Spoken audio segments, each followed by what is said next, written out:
If you're an ecom brand founder looking to hit $1 million a year, I'm going to give you some brutally honest advice that most gurus won't tell you. For context, I scaled my own brand from 0 to 1.2 million annually over 5 years with zero outside capital. And I'm making this video because I see so many brand founders spinning their wheels, throwing money at Facebook ads, trying every new TikTok hack, but they're missing the fundamental system that actually gets you to the 1 million a year. Most people think it's about finding the perfect product or the perfect ad creative, but it's all bullshit. The brands that hit 1 million a year understand something that the ones stuck at 500k don't. You need a complete ecosystem, not just individual tactics. So in this video, I'm going to break down exactly what that ecosystem looks like and all the common mistakes I see brand founders making that keep them from scaling past 7 figures. The first reality check is by far the most brutal and yet the most common, overlooked by every brand founders trying to scale. Relying completely on paid ads is killing your brand's growth. A lot of brand owners think that they can have bigger business simply by spending more money, effectively giving away all their profits to Google and Meta. While it's true that these methods of traffic generation are scalable, the profitability drops off a cliff really quickly. Let's say you just started advertising. In your first week, you can get 3 customers per day for $3 each for a total spend of $9. That's a great deal. What happens next takes a lot of people by surprise. They think that if they spend $18, they'll get 6 customers, but in reality, they only get 5. That's still okay. However, once you go past this point and start doubling your budget, the number of new customers will keep dropping and dropping and dropping with no end in sight. Each new customer will be more expensive than the previous one, and it won't take long before you start losing money. To combat that problem, you have to be really clever. You need to find a way to make more money from each customer. But after understanding this first reality, there's one system that most successful brands use that completely changes the game, and yet 90% of founders ignore it completely. The biggest bang for the buck is when you combine paid advertising with email marketing. This powerhouse combo will increase your sales by 40%. Where a lot of brand owners go wrong is they treat email as a completely separate system from advertising. In reality, one feeds the other, and by combining them together, you can really amplify your results. I used to email my list once a month, thinking that's good enough, and I didn't want to be a pest and annoy my customers after all. I hate spam, and I thought I'll never be one of these brands constantly emailing everyone. I didn't appreciate the sheer power of email to keep your brand top of mind. If your customers are not interested in the messages you send, they'll just click unsubscribe and move on with their lives. It's very rare that we get an email spam complaint. A lot of our emails are informative and provide additional value that our customers appreciate. Today, I send at least 8 emails a month, and our deliverability rate is great, and our email campaigns are 25% of the total sales. The additional 15% comes from properly implemented behavioral flows. We use a platform called Klaviyo, and I recommend it to everyone. It's a bit pricey, but worth every dollar. By the way, if you want some help implementing some of the advice in this video, you can click the link in the description to learn about my one-to-one e-commerce coaching program. This next strategy I'm about to share is perhaps the most counterintuitive approach of all, and yet it's the one that unlocks the ability to spend 2 to 3 times more on customer acquisition. Costs of advertising have jumped by 30%. It makes it almost impossible to break even on the first purchase. For that reason, brands have to improvise and maximize their conversion rates to get the most money out of each and every click. The best way to do that is by using self-liquidating funnels. A funnel is a 100%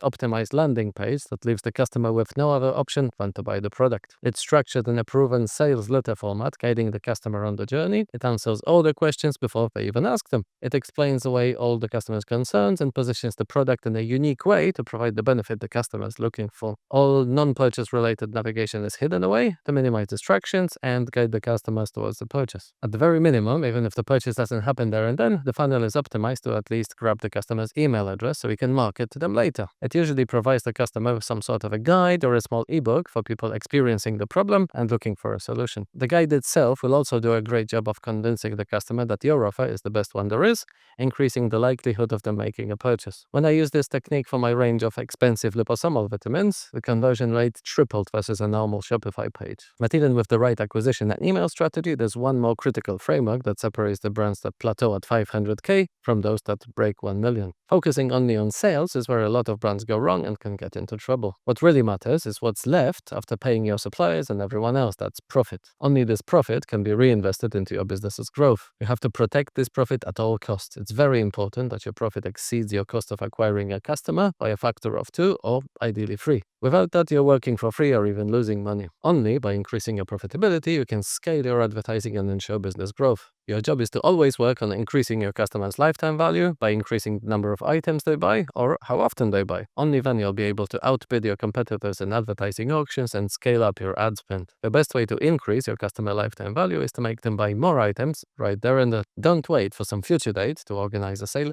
Hit them hard with the right offer at the right time right away the first time they visit your store. Structure your offer to make it more beneficial for your customers to buy more than one item by creating bundles of products that are brimming with value and are still attractively priced. When your store is optimized for maximum average order value, you also need to optimize the backend. By backend, I mean email. Use your email list as much as possible without hesitation. Don't think that by spamming people you will cause problems. It's the opposite, in fact. People like to keep in touch with brands they like and are always interested in the latest offers and ways to save money. Email is a very powerful retention tool. It will allow you to increase your customer lifetime value by about 40% if done correctly. Imagine two stores. Both are turning over $100,000 per month. The first store fulfills 10,000 orders at an average order value of $10 and only makes $1 of profit per order. The second store fulfills 2,000 orders at an average value of $50 and makes $10 of profit per order. Which store would you like to have? I know my answer.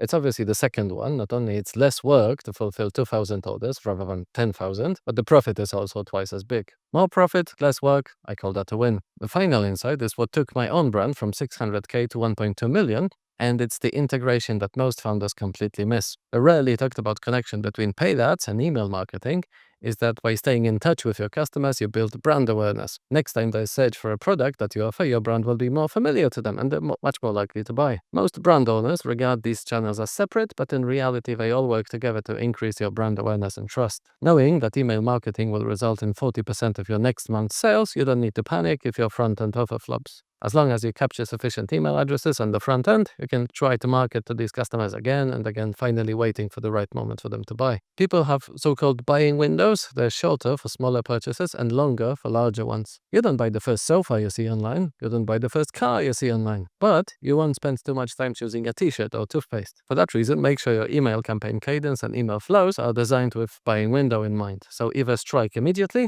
or send those at a slower pace to match the typical length of a buying decision. It takes about 6 times before people start remembering a brand. If your paid ad is 1, website is 2, and email is 3, you're almost there in terms of making a lasting impact on them. Repeat that a few times, and that's how a brand is born. Brand awareness is how your ads will perform better in the future, and you'll be able to scale your ad spend from there. So that's my honest advice for ecom brand founders who want to hit $1 million per year. Stop treating paid ads and email marketing as separate tactics. Start building them as an integrated system focused on lifetime value, not just the first purchase ROAS. If you found this valuable and want to dive deeper into exactly how to build these self-liquidating funnels that can scale your brand to 7 figures, then click the video on screen right now to learn the full framework I use to scale past 1 million with self-liquidating funnels. Thanks for watching, like and subscribe, and I'll see you in the next video.